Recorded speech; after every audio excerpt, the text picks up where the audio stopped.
तो hello students, कैसे हैं आप सब। एक बार फिर से आपका स्वागत है आपका खूबसूरत सा चैनल पे जिसका नाम है एकेडमी ऑफ रैंक इल्ड बाई आर्यन। तो मैं लेकर आया हूँ आज फिर से आप सबके लिए एक खूबसूरत सा लेक्चर जिसका नाम है डी एंड एफ ब्लॉक का लेक्चर नंबर 3।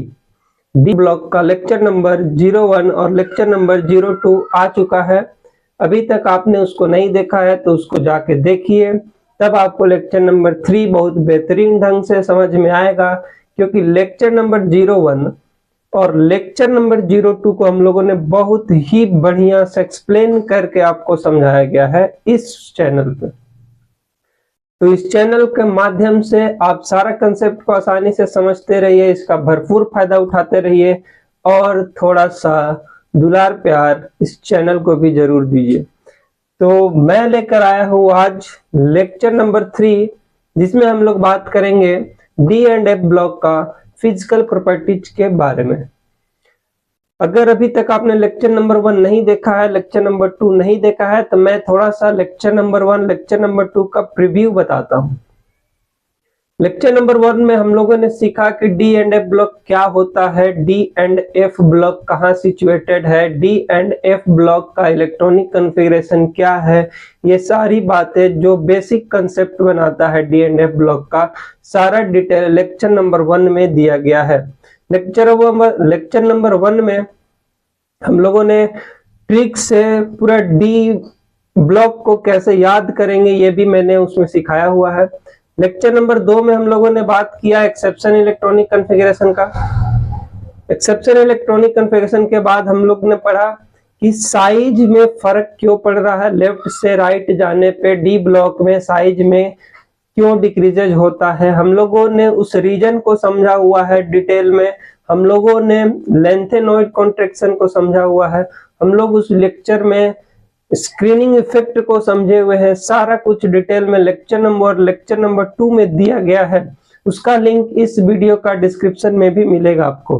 तो अगर अभी आप क्लास 12 में है तो आपका बोर्ड का बहुत समय नहीं बचा है, तो लग के पढ़ाई करना है और D and F block complete करना है। तो आप हमारे चैनल से जुड़े रहिए। साथ ही साथ क्लास 12 का फिजिक्स भी इस चैनल पे आपको मिल रहा है फिलहाल, और कुछ ही समय में इस पे मैथ, फिजिक्स और केमिस्ट्री तीनों मिलेगा क्लास 11 और 12 के लिए।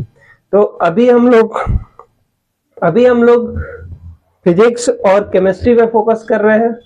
फिर अगर आप लोगों ने बोला तो मैं मैथ्स का भी लेक्चर लेके आऊंगा आप लोगों के लिए, लेकिन बोर्ड में बहुत समय नहीं बचा है। उस बोर्ड को ध्यान में रखते हुए हम लोग कैसे ज्यादा से ज्यादा मार्क्स ऑब्टेन कर पाए एग्जाम में, इसको लेके हम लोग वीडियो बना रहे हैं। तो जिस टॉपिक का वेटेज ज्यादा है उसको हम लोग पहले कवर कर रहे हैं।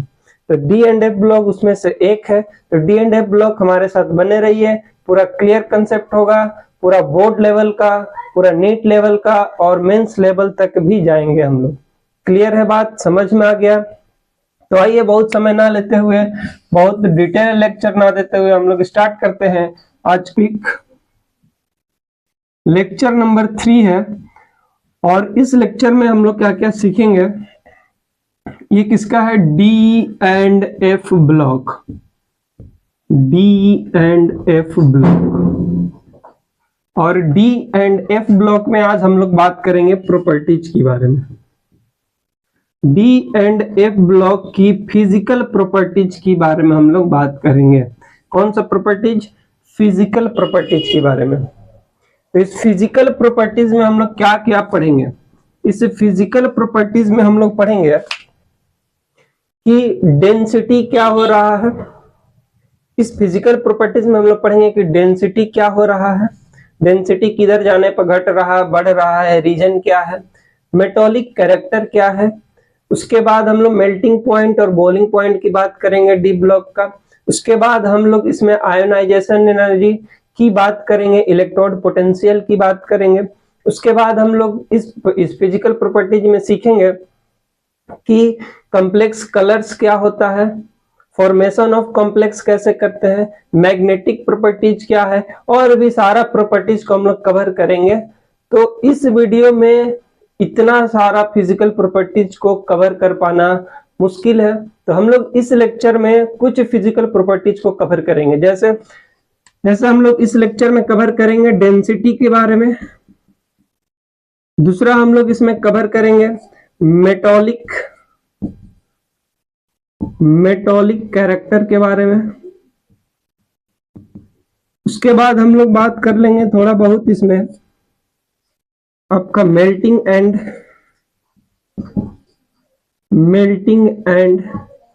बॉइलिंग पॉइंट का। मेल्टिंग एंड बॉइलिंग पॉइंट पूरा कवर करने में शायद लेक्चर बड़ा हो जाए, तो हम लोग इसको कोशिश करेंगे कि कहाँ तक हो पा रहा है, जिसमें इस लेक्चर का टाइम ड्यूरेशन के अनुसार हम लोग कवर करेंगे कि कहाँ तक कंप्लीट हो रहा है। तो आइए स्टार्ट करते हैं हम लोग आज का topic density, metallic character and boiling point. और इसमें हम लोग बात करेंगे कैसे हो रहा है, रीजन क्या है, सब कुछ एक्सप्लेन करके डिटेल में हम लोग समझेंगे। क्लियर हो रहा है बात? अब हम लोग क्या करेंगे, एक एक करके इसके बारे में बात करेंगे। तो कॉपी पेन निकालिए और हेडिंग डालिए D&F ब्लॉक का फिजिकल प्रॉपर्टीज। पहला टॉपिक है फिजिकल प्रॉपर्टीज।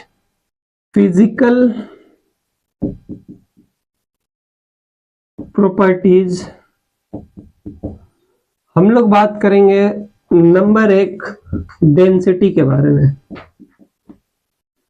क्या बात करेंगे?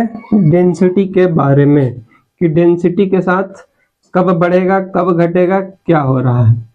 क्लियर है बात? आगे बढ़े। अब देखिए कि हम लोग डेंसिटी देखते हैं क्या होता है। हमको पहले से पता है कि डी ब्लॉक जो है एस और पी ब्लॉक के बीच में सिचुएटेड है, और एस ब्लॉक जितना सारा एलिमेंट्स है सब मेटल है और डी ब्लॉक भी मेटल है। तो ये जो डी ब्लॉक है, हमको पता है कि एस ब्लॉक सारा मेटल्स है और हमको पता है कि डी ब्लॉक भी मेटल है। हमको पता है कि डी ब्लॉक भी सारा मेटल से भरा पड़ा है। अब इसमें क्या होगा कि एस ब्लॉक और डी ब्लॉक का जो मेटल है, इसमें फर्क क्या है ये समझना हम लोग। एस ब्लॉक का जितना मेटल होता है ना, ये थोड़ा डी ब्लॉक के कंपेयर में सॉफ्ट मेटल होता है। ये देखिए जैसे एस ब्लॉक है, यहाँ पे एस ब्लॉक है और यहां से मेरा डी ब्लॉक है। ठीक है, ये डी ब्लॉक है, ये एस ब्लॉक है। यहाँ पे क्या होगा, इधर से हमने पिछला लेक्चर में सीखा है कि लेफ्ट से राइट जाने पे एटॉमिक साइज डिक्रीज करता है। और क्यों करता है? क्योंकि ये न्यूक्लियर इफेक्ट, जेड इफेक्ट के बारे में हम लोगों ने बात की। अगर आपने अभी तक नहीं देखा है तो उसको जरूर देखिए, जेड इफेक्ट समझिए, तब ये लेक्चर आपको ज्यादा क्लियर समझ में आएगा। तो डी ब्लॉक में इधर से लेफ्ट से राइट जाने पे एटॉमिक साइज क्या हो रहा था? एटॉमिक साइज क्या होता है? एटॉमिक साइज डिक्रीज करता है। और डेंसिटी को देखा जाए कि अगर डेंसिटी का बात करते हैं तो हम लोग लिखते हैं मास बाय वॉल्यूम। अगर साइज छोटा हो रहा है लेफ्ट से राइट जाने पे, तो साइज जो छोटा होता है तो वॉल्यूम भी कम होगा। वॉल्यूम साइज का डायरेक्टली प्रोपोर्शनल है। अगर साइज छोटा हो रहा है तो वॉल्यूम भी कम हो रहा। अगर वॉल्यूम डिक्रीज कर रहा है तो डेंसिटी क्या करेगा? इंक्रीज कर जाएगा। डेंसिटी इंक्रीज कर रहा होगा। क्या बात समझ में आ रहा है? चलिए, अब हमको क्या समझ में आया कि लेफ्ट से राइट जाने पे अगर साइज छोटा होता है तो उसका वॉल्यूम छोटा हो रहा होगा। अगर वॉल्यूम छोटा हो रहा है तो डेंसिटी इंक्रीज कर रहा होगा। अब मेरा मतलब है कि जैसे एस ब्लॉक से डी ब्लॉक में हम लोग घुसेंगे एस ब्लॉक से डी ब्लॉक में घुसेंगे तो एस ब्लॉक से डी ब्लॉक में जाते समय साइज कहीं ना कहीं छोटा हो रहा होगा। साइज छोटा हो रहा होगा तो वॉल्यूम कम हो रहा होगा। अगर वॉल्यूम कम हो रहा होगा तो लेफ्ट से राइट चलने पे इसका डेंसिटी इंक्रीज कर रहा होगा। ठीक है, तो हम लोग एक पॉइंट बना के लिखेंगे। इसको आप लोगों ने लिख लिया है, इसको आप लोग लिख लिए। एक हम पॉइंट बना के लिखेंगे यहाँ पे कि व्हेन, एक पॉइंट बना के लिखेंगे when we go to left to right density increases. ये पॉइंट आपको क्लियर हो गया होगा कि जब हम लोग लेफ्ट से राइट चलते हैं तो लेफ्ट से राइट जाने पे साइज छोटा हो रहा है, साइज छोटा होने पे वॉल्यूम छोटा हो रहा होगा, और वॉल्यूम छोटा होने पे क्या हो रहा होगा, डेंसिटी कहीं ना कहीं बढ़ रहा होगा। ठीक है ना, तो लेफ्ट से राइट चलेंगे मतलब एस ब्लॉक से डी ब्लॉक के तरफ चढ़ेंगे तो चलते चलते चलते चलते हमको लग रहा होगा कि डेंसिटी क्या हो रहा है, डेंसिटी इसका इंक्रीज कर रहा है। अब जिसका डेंसिटी इंक्रीज करता है ना उसका सॉलिडिटी बढ़ जाता है। मतलब सबसे ज्यादा डेंसिटी किसका होता है, सॉलिड का, फिर लिक्विड का, फिर गैस का सबसे कम डेंसिटी होता है। मतलब इधर से इधर चलने पे डेंसिटी इंक्रीज कर रहा है, इसका मतलब इधर से इधर जाने पे उसका सॉलिड वाला फॉर्म भी बढ़ रहा होगा, वो ज्यादा सॉलिड हो रहा होगा। जिसका ज्यादा डेंसिटी वो ज्यादा सॉलिड। तो मतलब इसके कंपेयर में ये जो एस ब्लॉक है, इसका कंपेयर में एस ब्लॉक का डेंसिटी क्या हुआ, कम हुआ। हम लोग यहाँ पे लिखेंगे S block have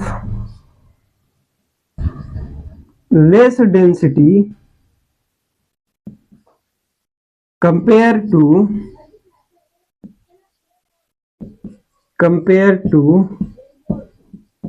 D block. मतलब कि डी ब्लॉक ज्यादा डेंसर हुआ एस ब्लॉक के कंपेयर में। तो डी ब्लॉक अगर ज्यादा डेंसर हुआ तो डी ब्लॉक जो हुआ एस ब्लॉक से ज्यादा सॉलिड भी हुआ। इसलिए डी ब्लॉक के कंपेयर में ये जो एस ब्लॉक होता है उसका सॉलिडिटी थोड़ा कम होता है, जिसको बोलते हैं सॉफ्ट मेटल के तरह हो रहा है।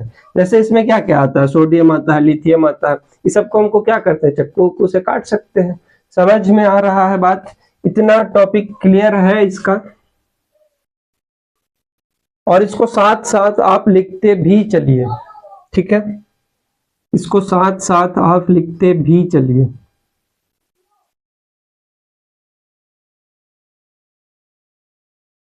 सारा बात क्लियर हुआ। अब हम लोगों ने समझा हुआ है कि 3D सीरीज क्या होता है, 4D सीरीज क्या होता है, 5D सीरीज क्या होता है, ये सारा कुछ हम लोगों ने समझ के रखा है। तो अब हम लोग आगे बढ़ते हैं, इसको मिटाया जाए। हो गया नोट 1 2 3। हम लोग डेंसिटी पढ़ रहे हैं, फिजिकल प्रॉपर्टीज में पहला प्रॉपर्टीज हम लोग कर रहे हैं इसका डेंसिटी।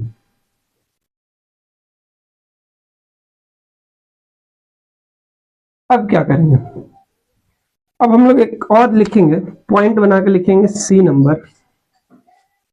अच्छा, डी ब्लॉक कितना ग्रुप से कितना ग्रुप तक है, ग्रुप नंबर 3 से ग्रुप नंबर 12 तक है। तो ग्रुप नंबर 3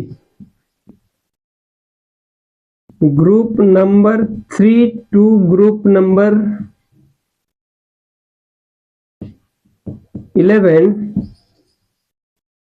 डेंसिटी ऐसे लिख लेंगे। Group number 3 to group number 11 of 3D series. किसका बात कर रहे हैं, 3D सीरीज की बात की जा रही है। डेंसिटी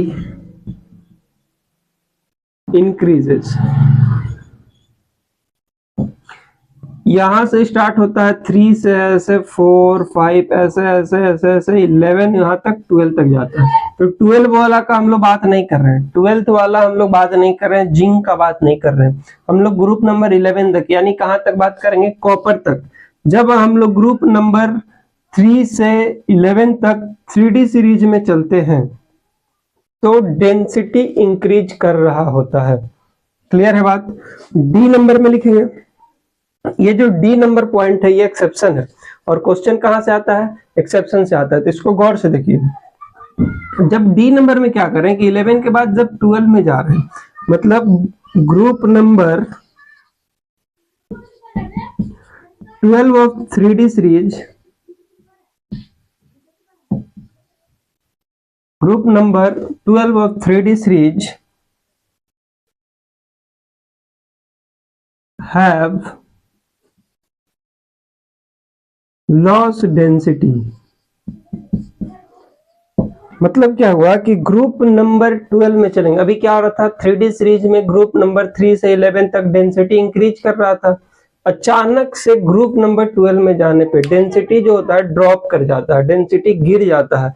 मतलब कॉपर से जैसे जिंक में चलेंगे ग्रुप नंबर 12 में, तो डेंसिटी का क्या हो जाएगा, लॉस हो जाएगा, डेंसिटी अचानक से कम हो जाएगा। अब ये रीजन समझते हैं कि अचानक से डेंसिटी कम क्यों हो जाता है। ये क्या है, ये एक्सेप्शन केस है और क्वेश्चन भी इधर से आता है। ये इस टाइप का क्वेश्चन सारा आया हुआ है, वही सारा जो इंपॉर्टेंट चीज है आपके लिए लाया जा रहा है यहाँ पे। तो एक्सेप्शन में क्या है, group number 12 of 3D series है लॉस डेंसिटी या फिर ड्रॉप डेंसिटी, अचानक से डेंसिटी ड्रॉप हो जाता है। ऐसा क्यों हो रहा है, क्योंकि इधर से इधर चलने पे साइज बड़ा हो रहा था, लेक्चर नंबर 2 में हम लोगों ने सीखा है। और कॉपर से जिंक का साइज बड़ा होता है, ये हम लोगों ने देखा है लेक्चर नंबर 2 में। तो जैसे जिंक का साइज बड़ा हुआ, तो साइज बड़ा होने से वॉल्यूम भी क्या हो गया, बढ़ गया। अगर वॉल्यूम बढ़ा तो डेंसिटी क्या हो गया, गिर गया। तो जिंक का ग्रुप नंबर 12, 3D सीरीज का ग्रुप नंबर 12 का अचानक से डेंसिटी ड्रॉप कर जाता है। क्लियर हो गया बात।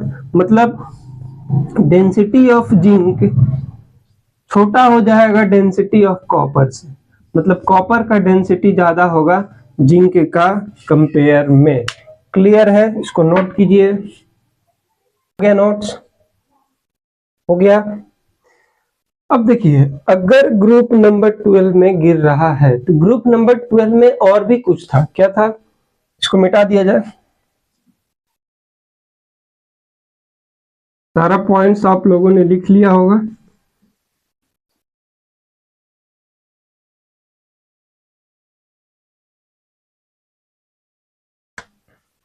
अब हम लोग देख रहे हैं कि ग्रुप नंबर 12 में क्या क्या था, जिंक था, कैडमियम था और मरकरी था।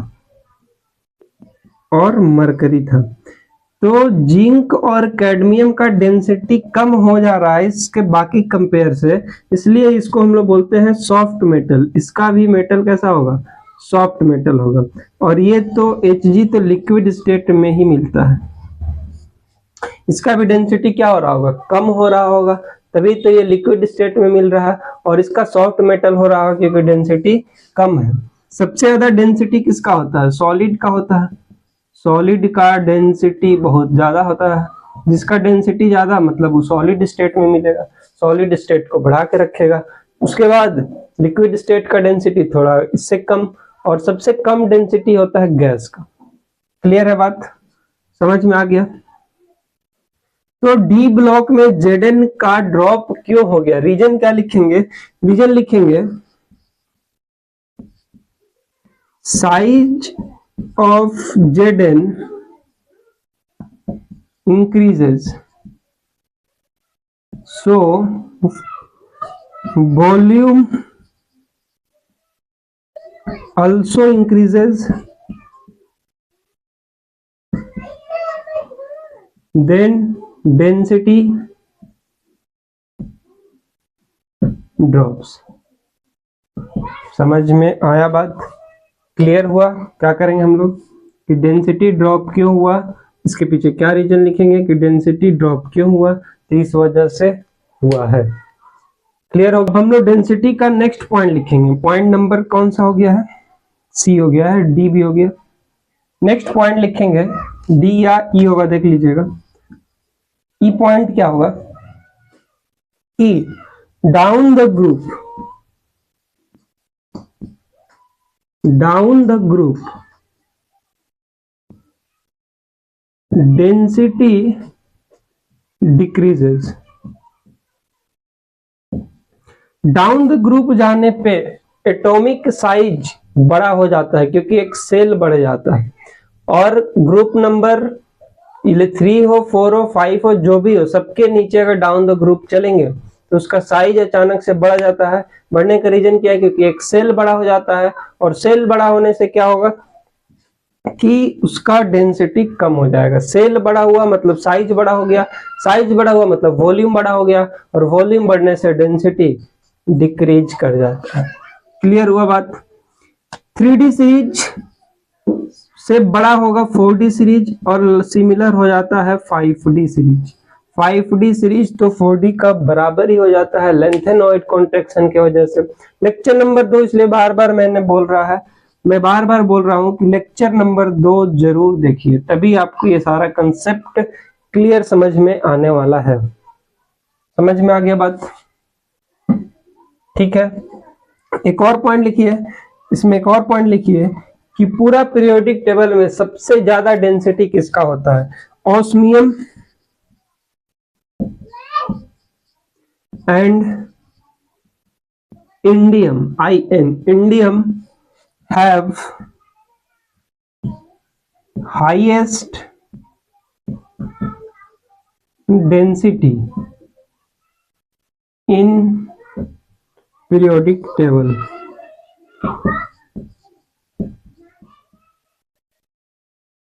सबसे ज्यादा डेंसिटी किसका होता है पूरा पीरियोडिक टेबल में? ऑस्मियम का और इंडियम का।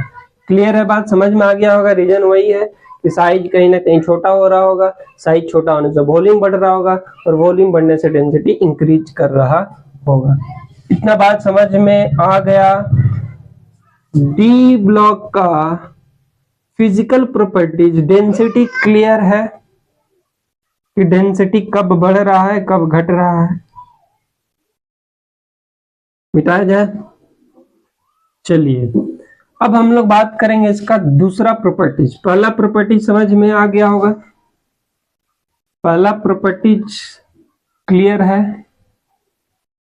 अब हम लोग बात करेंगे इसका दूसरा प्रॉपर्टीज के बारे में। दूसरा प्रॉपर्टीज क्या है? मेटॉलिक कैरेक्टर। मेटॉलिक कैरेक्टर दूसरा प्रॉपर्टीज लिखिए, मेटॉलिक कैरेक्टर।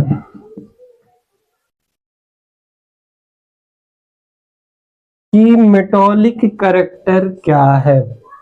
समझ में आ रहा? माइक सही है? हाँ। अब हम बात करेंगे मेटॉलिक कैरेक्टर क्या है। हम लोगों ने देखा कि डी ब्लॉक एक मेटल से भरा हुआ है। अगर मेटल है तो इसके पास मेटॉलिक कैरेक्टर भी होगा कहीं ना कहीं। अगर मेटॉलिक कैरेक्टर है तो समझे कि मेटॉलिक कैरेक्टर के साथ डी ब्लॉक में क्या क्या हो रहा है। तो पहले इसको नोट डाउन कीजिए, हेडिंग डालिए मेटॉलिक कैरेक्टर। लिखिए मेटॉलिक कैरेक्टर। ठीक है, क्लियर हो रहा ना? हाँ, अब हम समझते हैं मेटॉलिक कैरेक्टर क्या है।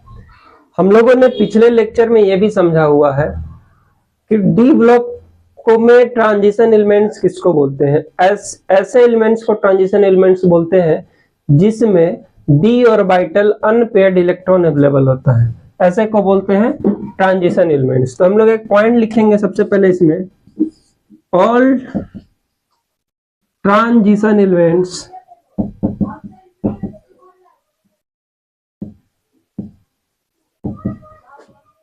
all transition elements have, क्या वहां तक आ रहा है? बिल्कुल आ रहा है। all transition have metallic character। सारा ट्रांजिशन एलिमेंट्स के पास मेटॉलिक कैरेक्टर होता है। यहाँ पे एनसीईआरटी एक बात बोलता है जो आप लोग को मैं क्लियर बताना चाहता हूं कि all transition elements are called D block but all D block elements are not transition elements। समझ में आया क्या बोले?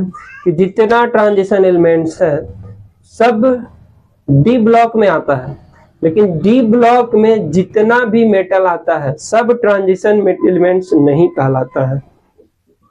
जैसे हम लोगों ने देखा है कि जिंक, कैडमियम, Hg ये ट्रांजिशन एलिमेंट्स नहीं है, ये सिर्फ और सिर्फ डी ब्लॉक में प्रेजेंट है, क्योंकि इसका लास्ट इलेक्ट्रॉन हम लोग डी ब्लॉक में भर रहे होते हैं, इसलिए इसको डी ब्लॉक में रख दिया गया है। लेकिन ये ट्रांजिशन नहीं है। ट्रांजिशन क्यों नहीं है? क्योंकि ना ही इसका एक्साइटेड स्टेट और ना ही इसका ग्राउंड स्टेट के पास एक भी अनपेयर्ड इलेक्ट्रॉन अवेलेबल है, इसलिए ट्रांजिशन एलिमेंट्स नहीं है। तो हम लोग क्या बोलेंगे कि डी ब्लॉक में जितना है सब ट्रांजिशन एलिमेंट्स है? बिल्कुल नहीं। लेकिन जितना ट्रांजिशन एलिमेंट्स है सब डी ब्लॉक में जरूर है। क्लियर हो गया बात क्या बोल रहे हैं? तो पहला पॉइंट लिखेंगे, all transition elements have metallic character. जितना भी ट्रांजिशन एलिमेंट्स है उसके पास मेटॉलिक कैरेक्टर होता है। कैरेक्टर है तो ये मेटल जैसा बिहेवियर भी दिखाएगा, तो मतलब इसके पास मेटल वाला सारा कैरेक्टर भी हो रहा होगा। तो मेटल के पास क्या क्या कैरेक्टर होता है? तो जितना भी डी ब्लॉक का एलिमेंट्स है सबके पास मेटल का कैरेक्टर होता है। मेटल का कैरेक्टर होता है। जैसे मेटल कैरेक्टर का क्या बात किया जाए? हाई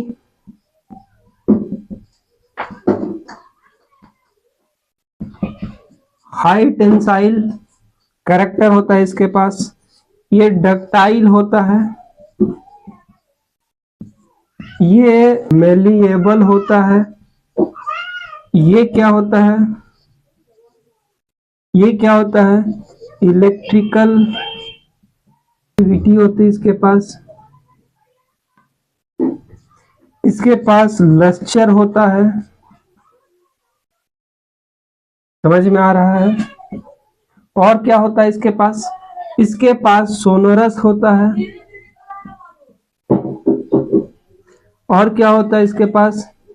और इसके पास होता है हाई थर्मल एनर्जी। इसके पास हाई थर्मल भी होता है। ये सारे चीजें हम लोगों ने पढ़ रखा है कि अगर इसके पास मेटल का कैरेक्टर है, अगर ये मेटल का कैरेक्टर शो कर रहा है तो मेटल कैरेक्टर भी दिखाएगा, हाई टेंसाइल दिखाएगा, डक्टाइल दिखाएगा, मेलेबल दिखाएगा, इलेक्ट्रिकल कंडक्टिविटी दिखाएगा, लस्चर दिखाएगा, सोनरस दिखाएगा, हाई थर्मल दिखाएगा। ये सारा इसके पास क्वालिटी होगा।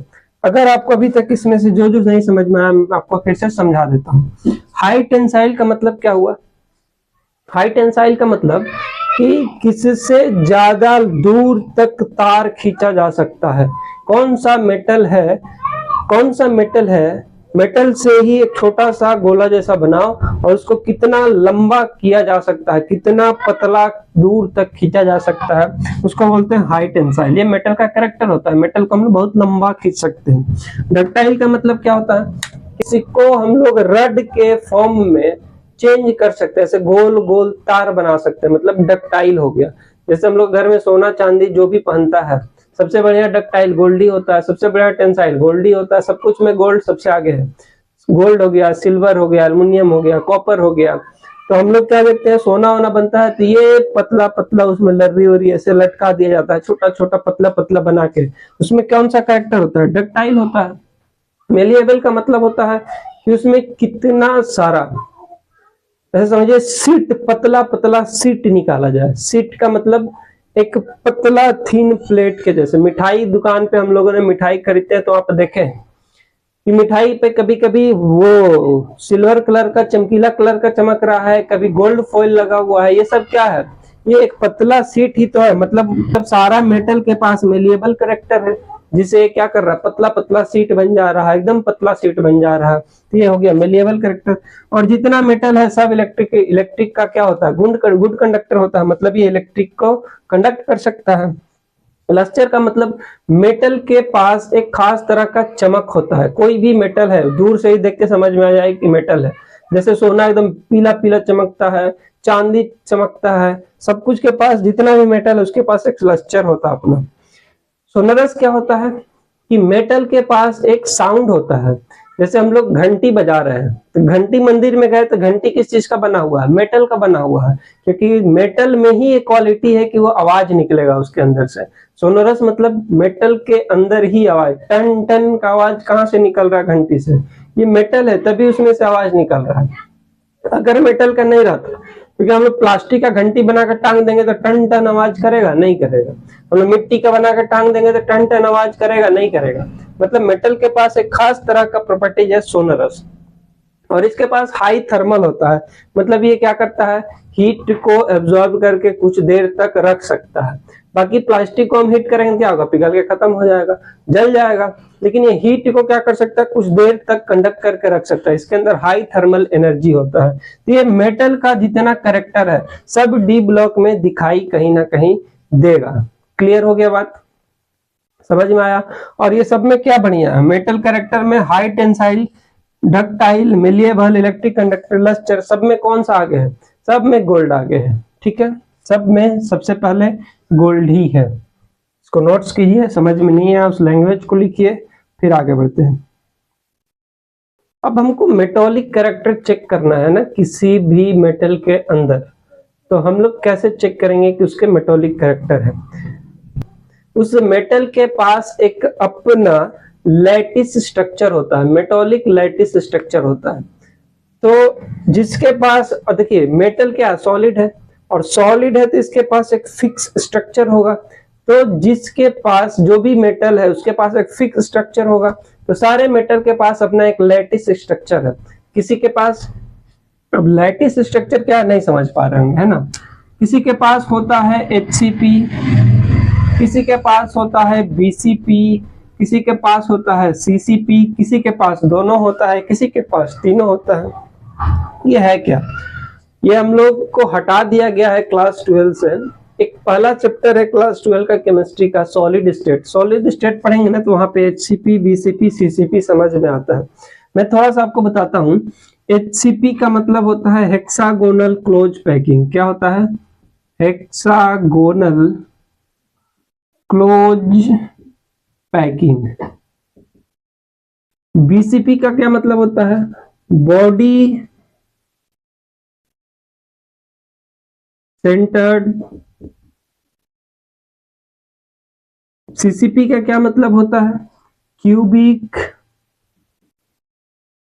Close packing. इसका मतलब बॉडी सेंटर्ड पैकिंग। ये सारी बातें। अब इसमें होता क्या है एक्चुअली में? एक्चुअली में क्या है कि कोई भी सॉलिड कब बनता है? जब ये आपस में ऐसे क्लोज चिपका हुआ हो, तो छोटे छोटे इलेक्ट्रॉन्स, छोटे छोटे पार्टिकल्स ऐसे आपस में चिपके हुए हैं, तब जाके सॉलिड फॉर्म हो रहा है। ये सॉलिड जो फॉर्म होता है बहुत सा तरह का सॉलिड फॉर्म हो सकता है। कोई हेक्सागोनल के फॉर्म में आके ऐसे चिपका हुआ है तो उसको HCP बोल देते हैं। कोई बॉडी सेंटर के फॉर्म में चिपका हुआ है, कोई क्यूबिक क्लोज पैकिंग के फॉर्म में चिपका हुआ है, तो इसको हम लोग बोल देते हैं CCP, BCP, HCP। तो जितना भी मेटॉलिक कैरेक्टर है, मतलब डी ब्लॉक में जितना भी एटम है, सारा एटम के पास, सारा एटम्स कैसा है? मेटल है। तो सारा मेटल के पास एक खास प्रकार का लैटिस स्ट्रक्चर भी रखता है।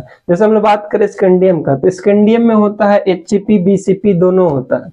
ये दोनों तरह का लैटिस स्ट्रक्चर रखता है। समझ में आ रहा है? स्कैंडियम के नीचे आएंगे, ये भी दोनों रखता है। स्कैंडियम के नीचे अगर आते हैं, क्या होता है? ये ट्रियम है, उसमें भी ये दोनों ही होता है। और आगे बढ़ेंगे इधर तो अगला वाला में BCP मिलता है, उसके नीचे फिर BCP मिलता है।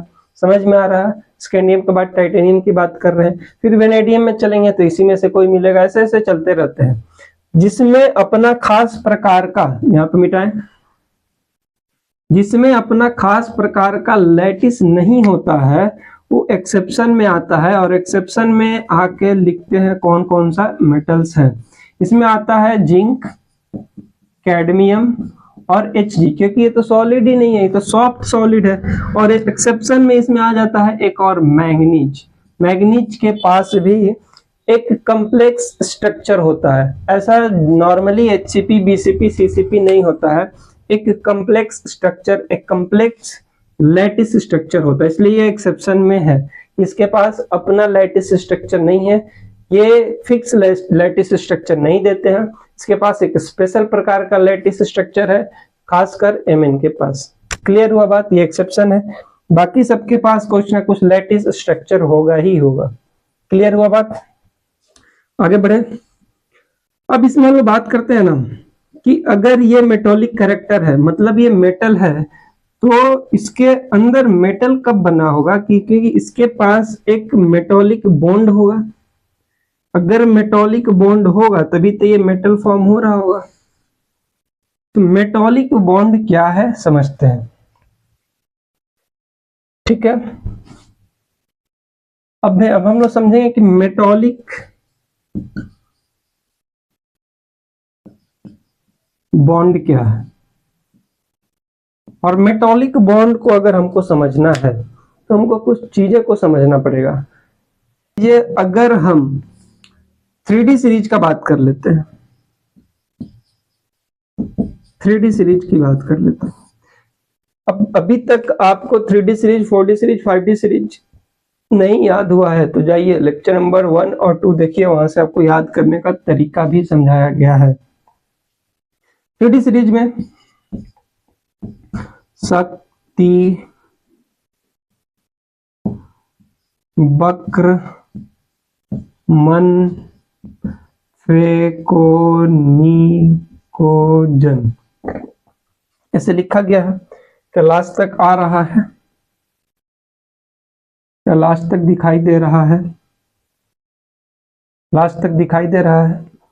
अब आगे समझते हैं। अगर हम इसका इलेक्ट्रॉनिक कॉन्फ़िगरेशन करते हैं तो कहां पे खत्म होता है? 3D14S2। इसका करते हैं तो 3D24S2 ऐसे खत्म हो रहा है। इसका करते हैं तो 3D34S2।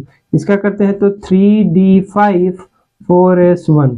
इसका करते हैं तो 3D54S2 और इसका करते हैं तो 3D64S2 ऐसे चलते रहेगा। इसका करेंगे तो 3D7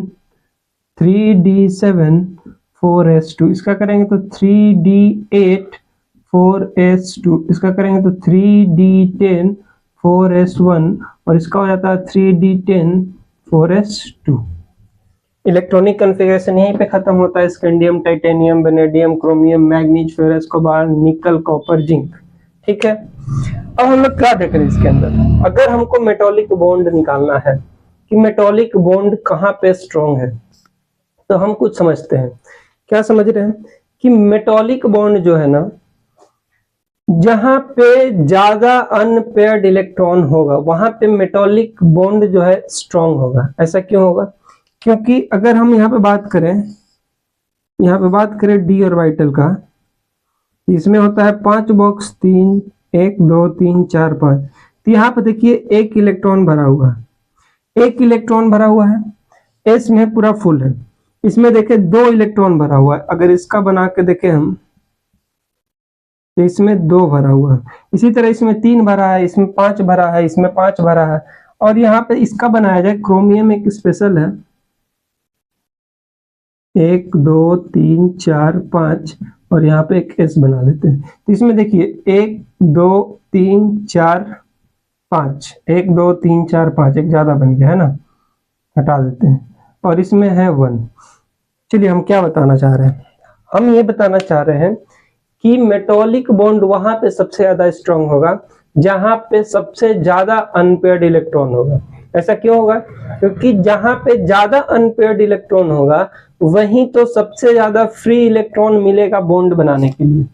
इसमें एक ही अनपेयर्ड इलेक्ट्रॉन है, इसमें 2 अनपेयर्ड इलेक्ट्रॉन है, इसमें आने पे 3 अनपेयर्ड इलेक्ट्रॉन है, इसमें देखिए जाने पर 6 अनपेयर्ड इलेक्ट्रॉन हो जा रहा है।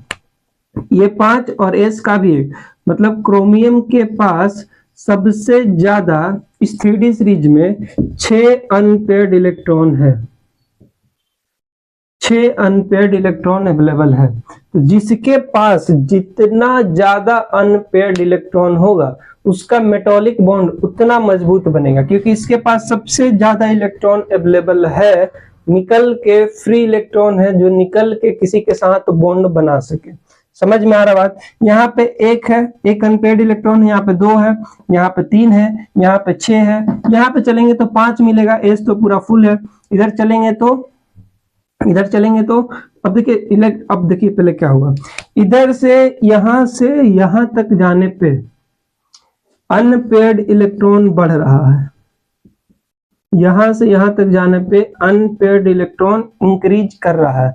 इसका मतलब क्या हुआ कि यहां से यहां जाने पे मेटॉलिक बॉन्ड भी बढ़ रहा होगा, यहां से यहां जाने पे मेटॉलिक बॉन्ड भी बढ़ रहा होगा।